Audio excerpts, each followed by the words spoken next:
Fala galera do canal Músicos Top, sejam muito bem-vindos para mais um vídeo. E no vídeo de hoje nós vamos contar um pouco da história de Jorge Duílio Lima Menezes, que nasceu no Rio de Janeiro, dia 22 de março de 1939. É conhecido como Jorge Ben e Jorge Benjor. É um violonista, pandeirista, guitarrista, percussionista, cantor e compositor brasileiro. Em 2008, a revista Rolling Stones Brasil o nomeou como o quinto maior artista da história da música brasileira. O seu estilo característico possui diversos elementos, entre eles rock and roll, samba, samba rock, bossa nova, jazz, maracatu, funk, ska e até mesmo hip hop, com letras que misturam humor e sátira, além de temas esotéricos. A obra de Jorge Ben tem uma importância singular para a música brasileira, por incorporar elementos novos do swing e da maneira de tocar violão, com características do rock, soul e funk norte-americanos. Além disso, trouxe influências árabes e africanas, oriundas da sua mãe, nascida na Etiópia. Influenciou o samba-balanço e o samba rock e foi regravado e homenageado por inúmeros expoentes das novas gerações da música brasileira, como Mundo Som Livre S.A., Os Paralamas do Sucesso, Skank, Fernando Abreu, Racionais MC e Belo Veloso. Jorge Benjor explodiu com a música Mais Que Nada e logo em seguida ratificou seu talento com outro grande sucesso, Chove Chuva, duas canções que não eram nem bossa nova e nem samba. Os puristas achavam que sua música era moderna demais. Era difícil para os músicos da época acompanhá-lo, tanto assim que os seus primeiros discos foram gravados com um conjunto que tocava samba jazz no Beco das Garrafas, o Meirelles e os Copa 5, liderado pelo saxofonista J.T. Meirelles. Infância e adolescência.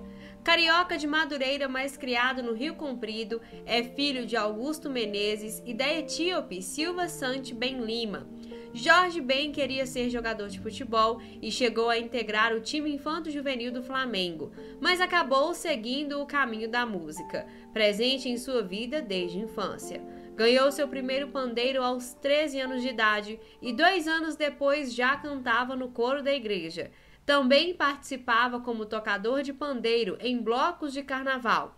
Aos 18, ganhou o violão de sua mãe e começou a se apresentar em festas e boates, tocando bossa nova e rock and roll.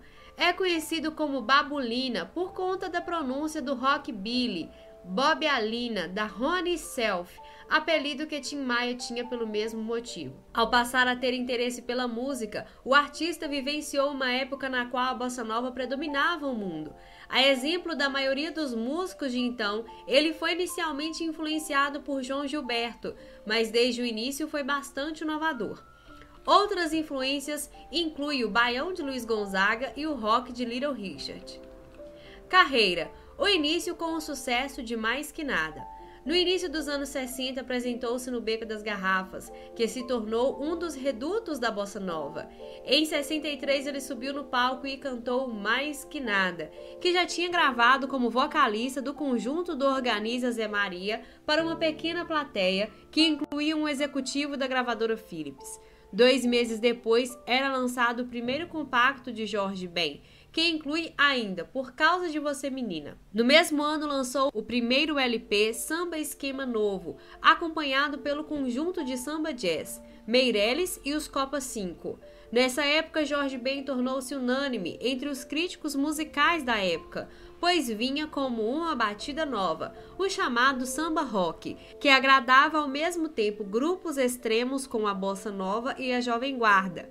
Mais Que Nada foi o seu primeiro grande sucesso no Brasil e também é uma das canções em língua portuguesa mais executadas nos Estados Unidos até hoje, na versão do pianista brasileiro Sérgio Mendes com o grupo de hip hop norte-americano Black Eyed Peas, e também foi uma das poucas a obterem êxito nesse país, como Garota de Ipanema, tendo ainda sido regravada por artistas como Ella Fitzgerald, Dizzy Gillespie, Al Jarreau, Herbie Albert, José Feliciano, Trini Lopes, Belle Sebastian, Coldplay, este no Festival Rock in Rio de 2011, e Red Hot Chili Peppers, este no festival Lollapalooza de 2018. Outros compositores como Zazueira e Nena Naná fizeram relativo sucesso no país. Seu ritmo híbrido lhe trouxe alguns problemas no início, quando a música brasileira estava dividida entre Jovem Guarda e MPB tradicional de letras engajadas. A era de festivais e fase esotérica experimental.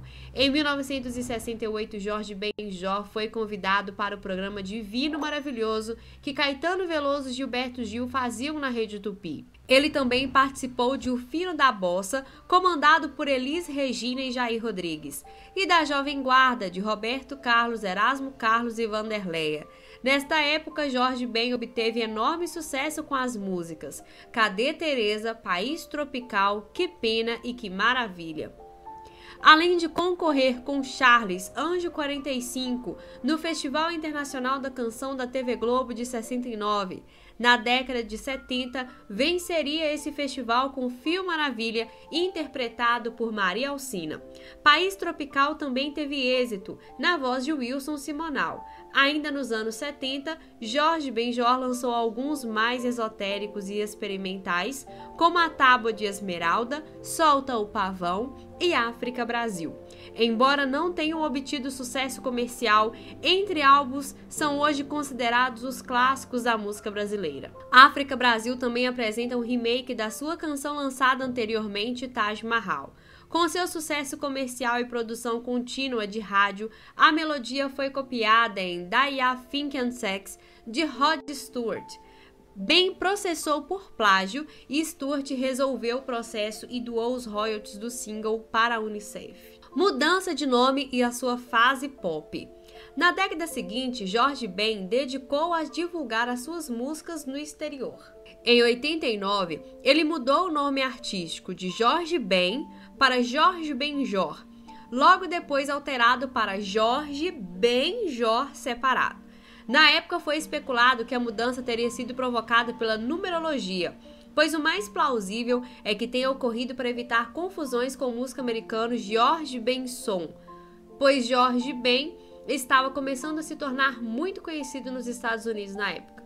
Nessa nova fase, sua música tornou-se mais pop, ainda que com groove. Ele afirma ter começado a usar guitarra elétrica por não conseguir ouvir o som do violão nos shows. Sua música W Brasil Chama o Síndico, lançada em 90, estourou nas pistas de dança em 93, tornando-se uma verdadeira febre na época.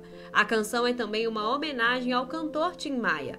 Além disso, foi realizada devido a pedido pessoal de Washington Oliveto, proprietário da agência de propaganda W Brasil, que ele pediu para criar uma música sobre a agência. Em 2004, Jorge Benjor lançou o Reactivals Amor Est, Turba Philosophorum, primeiro álbum das canções inéditas desde 95. Ainda na ativa, os seus shows costumam durar cerca de 3 horas, para plateias formadas principalmente por jovens. Fez uma participação especial no DVD Mil Trutas, Mil Tretas de 2006, do grupo rap Racionais MCs, onde cantou a música A Bênção Mamãe, A Bênção Papai. Em 2012 participou do Luau MTV, contudo a gravação não foi lançada em CD ou DVD. Em 14 de fevereiro de 2018, lançou o single São Valentim, inspirado no santo católico de mesmo nome. A data em homenagem ao santo é usada para comemorar o Dia dos Namorados em vários países do mundo. Controvérsia em relação ao ano de nascimento. Desde o início da sua carreira, Jorge Benjor foi apresentado na imprensa como tendo nascido em 44. Em entrevista para a revista Rádio em 63, que cita a sua data de nascimento de 2 de dezembro de 44 e o seu nome completo como sendo Jorge Lima Menezes, ou 43, para a revista Manchete. Em 2012, estabeleceu-se uma controvérsia sobre a idade do cantor a partir da celebração dos seus 70 anos por diversos portais, canais de televisão e fã-clubes através de menções e especiais.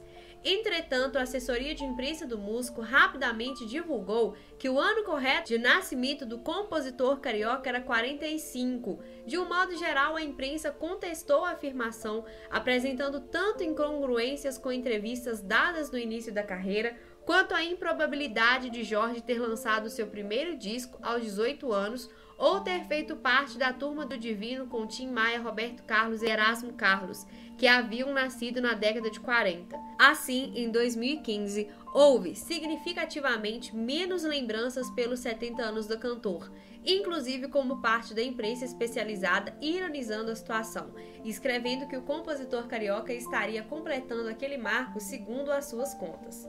Finalmente, em dezembro de 2020, o lançamento do livro África Brasil, Um Dia Jorge Benjor Voou para Toda a Gente Ver, que analisa o álbum África Brasil, considerado um divisor na carreira do músico, a autora e jornalista musical Camille Viola, após extensa pesquisa nos registros civis, encontrou uma certidão de nascimento que confirma a data de 22 de março de 1939 como sendo a correta.